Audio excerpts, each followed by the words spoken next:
It's the bottom of the ninth inning. 2 outs, 2 men on base, and the home team is down by 2 runs.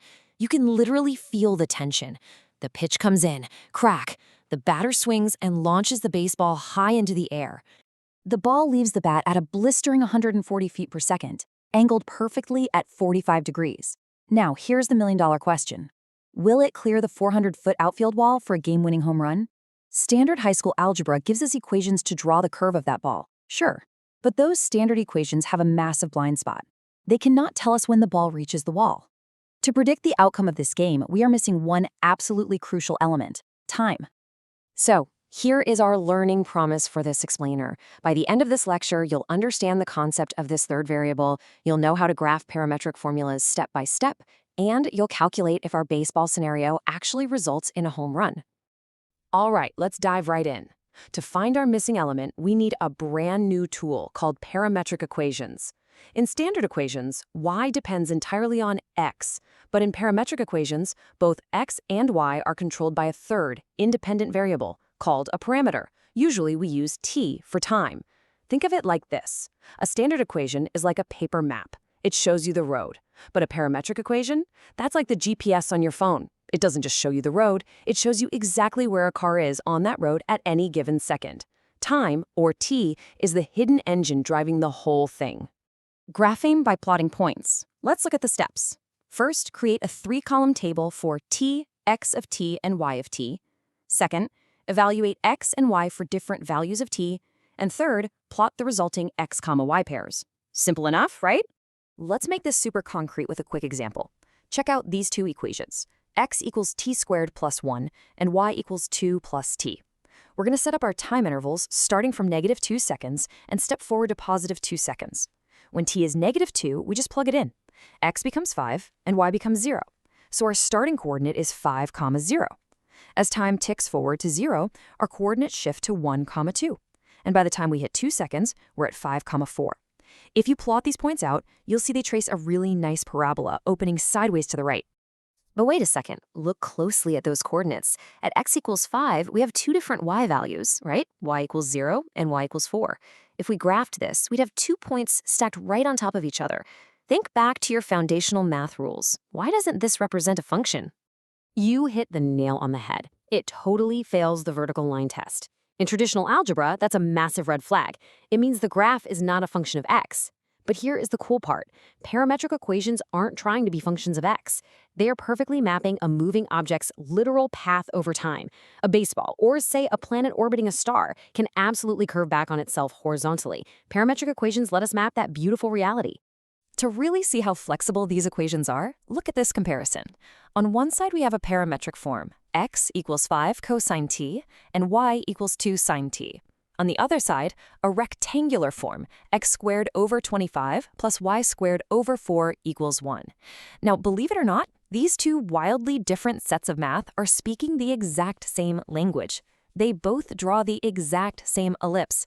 The parametric side uses angles to draw it over time, while the rectangular side just gives you the raw final structure. Converting to rectangular is pretty straightforward. 1, solve for t in one equation. 2, substitute that expression into the other equation. And 3, simplify the result. It's basically just a bit of algebraic sleight of hand to eliminate the time variable entirely. Now you might be wondering, why go through all this trouble? If the rectangular equation already draws the ellipse perfectly, why do we need the parametric version at all?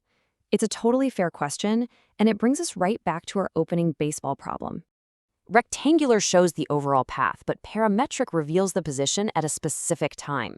Rectangular equations are the where, but they are completely blind to the when. If you just want to know the shape of a satellite's orbit, rectangular is totally fine.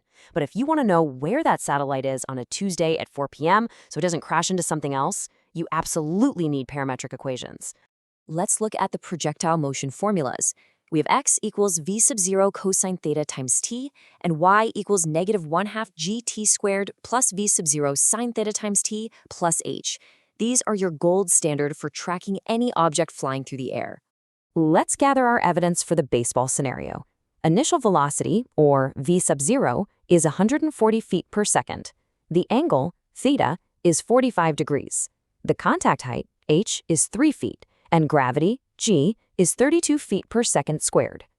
So how do we use this? We simply plug those exact numbers into our master formulas. For the horizontal direction, our equation becomes x equals 140 times the cosine of 45 degrees times t. For our vertical equation, well, half of our gravity constant 32 is 16.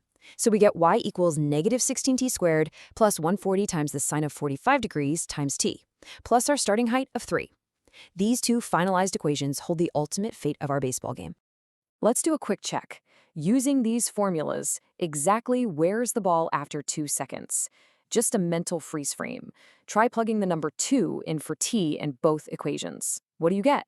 At t equals 2 seconds, the ball is 198 feet away and 137 feet in the air.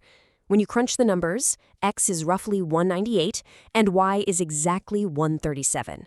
So 2 seconds after the crack of the bat, it's traveled 198 feet toward the outfield and it's soaring 137 feet high. This perfectly shows how easily these equations can isolate a specific moment in time. Solving for the home run. Step 1. Set x equals 400, since that's the distance to the outfield wall. Step 2. Solve that equation for t. Step 3. Plug that exact t into the y equation. We don't care about 2 seconds. We care about when it reaches that 400-foot wall.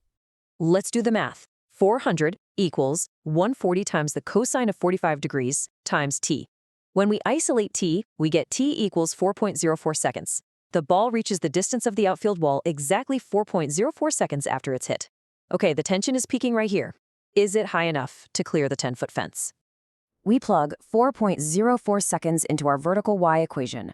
Negative 16 times 4.04 squared plus 140 sine 45 degrees times 4.04 plus 3. The result, y equals 141.8 feet. The wall is only 10 feet high, guys, and the ball is over 141 feet in the air as it sails past the 400-foot mark. It is a massive, absolute, no doubt, game-winning home run. To wrap up, here's our lecture summary. Parametric equations use a third variable, t. They map an object's precise path over time. You can convert them to rectangular form by solving for t. And they are essential for modeling real-world physics like projectile motion. We tracked a baseball dealing with gravity, but what if a massive wind was pushing it sideways too? Think about it. What if our baseball was hit during a massive storm, and a 30-mile-per-hour wind was pushing it forcefully to the left or right while it was in the air? How do we handle multiple directional forces acting at once? Well, that exact question leads us perfectly into our next explainer on vectors. So definitely stick around for that. Thanks for learning with me.